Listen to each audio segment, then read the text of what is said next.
You know, I've been investing for over 80 years now. I've met thousands of people in that time. Brilliant people, hardworking people, ambitious people who desperately wanted to become wealthy. And you know what I've observed? About 99% of them never make it. They work their entire lives, they earn decent incomes, but they never achieve real financial freedom. They never build lasting wealth. Now, that's not because they're not smart enough. It's not because they didn't work hard enough. And it's not because they were unlucky. It's because they never understood one fundamental truth about how money actually works. They missed the single most important concept that separates the wealthy from everyone else. Today, I want to share that truth with you. It's not complicated. In fact, it's almost embarrassingly simple. But simple doesn't mean easy. And that's where most people fail. They understand the concept intellectually, but they can't or won't apply it consistently over decades. And that consistency, that discipline, that patience, that's what creates wealth. So what's the truth that 99% of people miss? Here it is. Wealth isn't created by how much money you make. It's created by how much money you keep, how you make that money work for you, and how long you let it compound. Most people have this completely backwards. They think the path to wealth is earning more money, get a better job, get a raise, start a business, whatever it takes to increase income. And yes, income matters. But I've seen people earning $300,000 a year who are broke and people earning $60,000 a year who become millionaires. The difference isn't the income. It's what they do with it. Let me explain what I mean by compounding. Because this is the most powerful force in finance, and most people never harness it. Albert Einstein supposedly said that compound interest is the eighth wonder of the world. Whether he actually said it or not, it's absolutely true. Compounding is when you earn returns on your money, and then you earn returns on those returns, and then you earn returns on those returns. It's exponential growth, not linear growth. Here's the problem. Exponential growth starts slow. It feels like nothing is happening for years. And humans are terrible at thinking exponentially. We think linearly. We want results now, not in 30 years. This is what I call time preference, and it's the single biggest factor that determines whether you'll be wealthy or poor. People with high time preference want everything now. They want the new car today. They want the fancy vacation this summer. They want to enjoy their money while they're young. And that makes sense emotionally, but it destroys wealth mathematically. People with low time preference, people like me, we're willing to delay gratification. We're willing to live below our means today so we can have vastly more tomorrow. We understand that a dollar saved and invested at age 25 is worth exponentially more than a dollar spent at age 25. Let me give you a concrete example. Let's say you're 25 years old and you have a choice. You can spend $5,000 on a nice vacation right now, or you can invest that $5,000 and never touch it. If you invested at 10% annual returns, here's what happens. At age 35, 10 years later, that $5,000 is worth about $13,000. At age 45, it's worth about $34,000. At age 55, it's worth about $88,000. At age 65, when you retire, it's worth about $227,000. One vacation or $227,000 at retirement. That's the choice, though most people don't see it that way. They just see a vacation they want now versus some abstract future benefit that feels impossibly far away. This is what I mean by time preference. The wealthy have trained themselves to see the $227,000. The poor only see the vacation. Now, let me talk about the difference between income and assets that produce income, because this is where most people get confused. Your salary is income. That's money you exchange your time and labor for. When you stop working, the income stops. That's not wealth. That's just a paycheck. But when you own assets that produce income, dividend-paying stocks, rental properties, businesses, bonds, that's wealth, because those assets keep producing income whether you work or not. They're working for you 24 hours a day, 7 days a week, even while you sleep. The poor think about how to earn more income from their job. The wealthy think about how to acquire more assets that produce income. It's a completely different mindset. I learned this very early in life. When I was 6 years old, I bought a six-pack of Coca-Cola for 25 cents from my grandfather's grocery store and sold each bottle for a nickel. I made 5 cents profit. That was income from my labor. But when I was 13, I bought a pinball machine with a friend for $25. We placed it in a barbershop and split the profits. That machine made money for me even when I was sleeping, even when I was in school. That was my first real asset, and it taught me something profound. Owning things that produce cash flow is far more powerful than just working for money. By the time I was in my 22nd, I was obsessed with acquiring income-producing assets. I bought stocks in companies I understood. I saved every penny I could and reinvested all the dividends. I lived far below my means, not because I was cheap, but because I understood that every dollar I didn't spend was a soldier in my army working to capture more territory. Most people never make this mental shift. They work their whole lives trading their time for money, and they spend almost everything they earn. They buy liabilities that cost the money, expensive cars with payments and insurance and maintenance, big houses with mortgages and property taxes and repairs, the latest phones and gadgets and clothes. All of these things drain money from them month after month, year after year. The wealthy do the opposite. They buy assets that pay them. And here's the key. They're patient enough to let those assets compound for decades. Let me show you the mathematics of wealth building, because once you see the numbers, you can't unsee them. Let's say you're 25 years old and you start saving $500 a month. That's $6,000 a year. You invested in a low-cost S&P 500 index fund that averages 10% annually, which is roughly what the market has returned over the long term. After 1 year, you have about $6,300. You saved $6,000 and earned about $300. That doesn't feel like much. You probably spent more than that on coffee. After 5 years, you have about $38,600. You've saved $30,000 of your own money, and you've earned about $8,600 from investment returns. Still not life-changing. After 10 years, you have about $102,000. Now we're getting somewhere. You've saved $60,000, and you've earned $42,000 from the market. But here's where it gets interesting. After 20 years, you have about $382,000. You've only contributed $120,000 of your own money, but you've earned $262,000 from investment returns. The market has done more than twice the work you did. After 30 years, you have about $1.1 million. You contributed $180,000, and the market gave you over $900,000. After 40 years, at age 65, you have about $2.8 million. You saved $240,000 over your lifetime, and the market gave you $2.5 million. The market did more than 10 times the work you did. This is compounding. This is the magic that 99% of people never experience because they can't stick with it long enough. They start saving, then they stop after a few years because they don't see dramatic results. They get impatient. They want to see big numbers immediately. But wealth building is like pushing a boulder up a hill. It's incredibly hard at first. The boulder barely moves. You're straining and sweating, and it feels like you're getting nowhere. That's the first $100,000. It takes years, and it's frustrating. But then something happens. You hit a certain point, and suddenly the boulder starts moving on its own. It picks up momentum. It starts rolling faster and faster. That's when compounding kicks into high gear, and your wealth starts growing faster than you can contribute to it. I've said this before, and I'll say it again. The first $100,000 is a bitch, but you got to do it.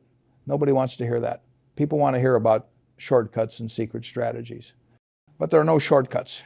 You have to do the hard work of saving aggressively and investing consistently until you hit that inflection point where compounding takes over. Now let me talk about what actually keeps 99% of people poor, because it's not lack of opportunity.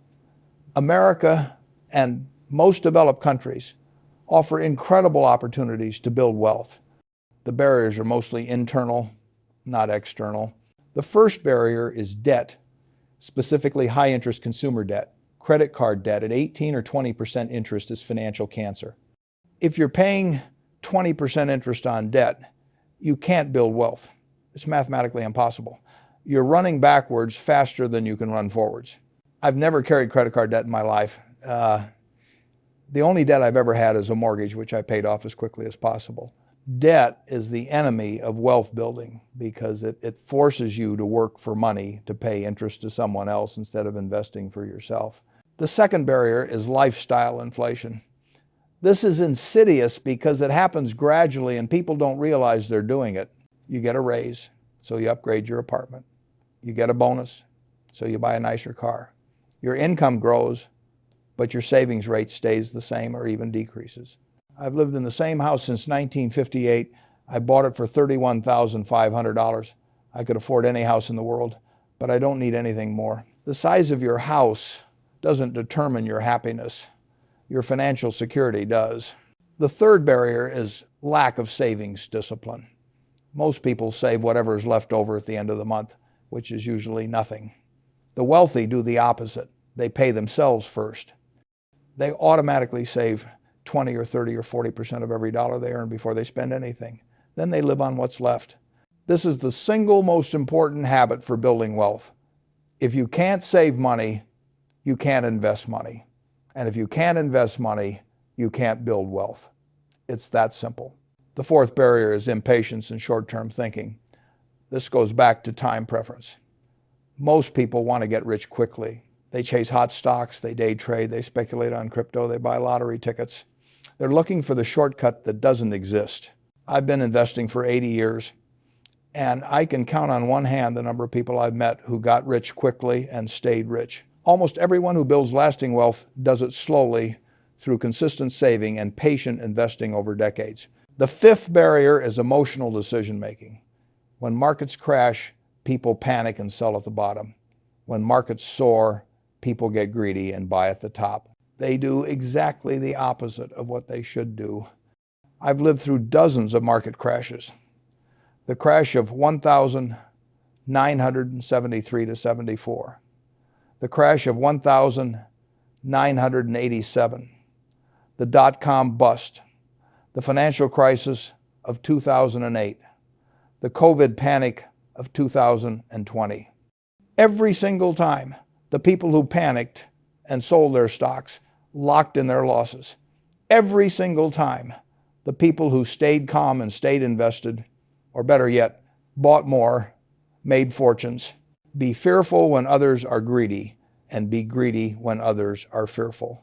This isn't just a catchy phrase. It's a fundamental investment principle that most people intellectually understand but emotionally can't execute. The sixth barrier is financial ignorance.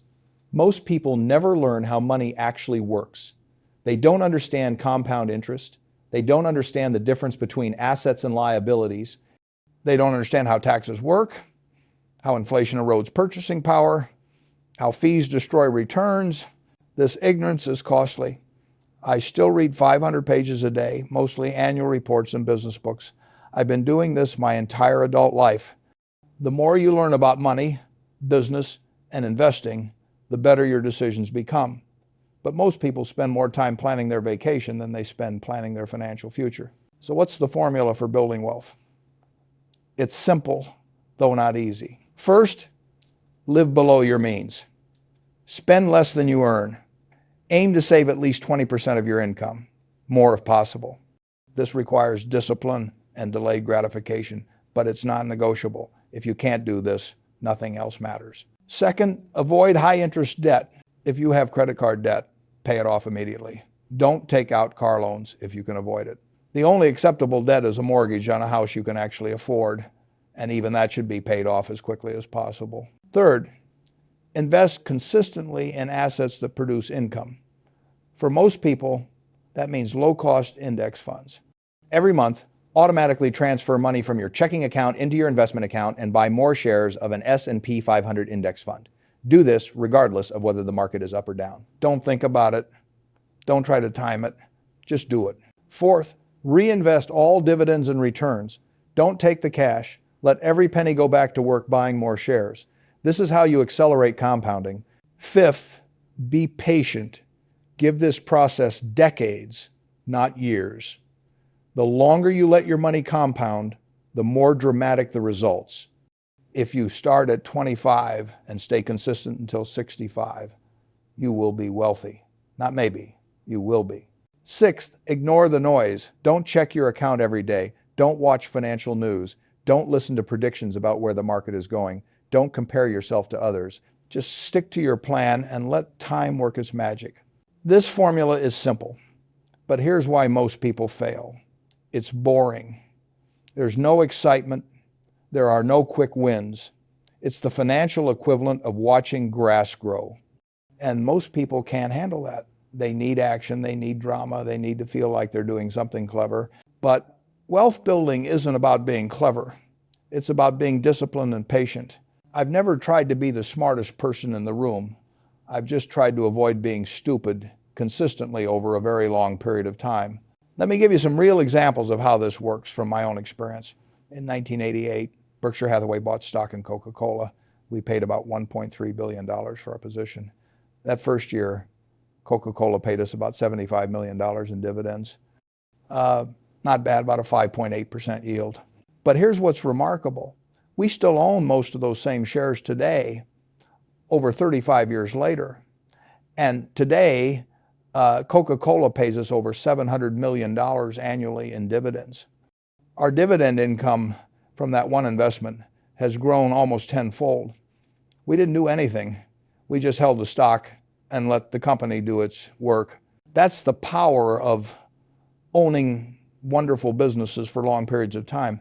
The cash flow grows year after year, and if you reinvest those dividends, the compounding becomes extraordinary. Or look at Apple. Berkshire started buying Apple stock in 2016.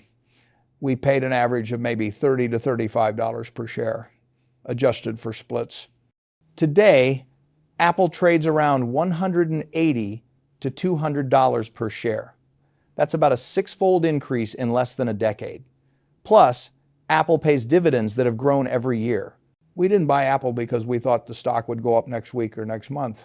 We bought it because Apple is a phenomenal business with a strong brand, loyal customers, high profit margins, and excellent management. We expected to hold it for decades, and that's exactly what we're doing. This is how the wealthy think. They're not trying to flip stocks for quick profits. They're trying to own pieces of great businesses that will pay them increasing amounts of cash for the rest of their lives. Compare that to how most people invest.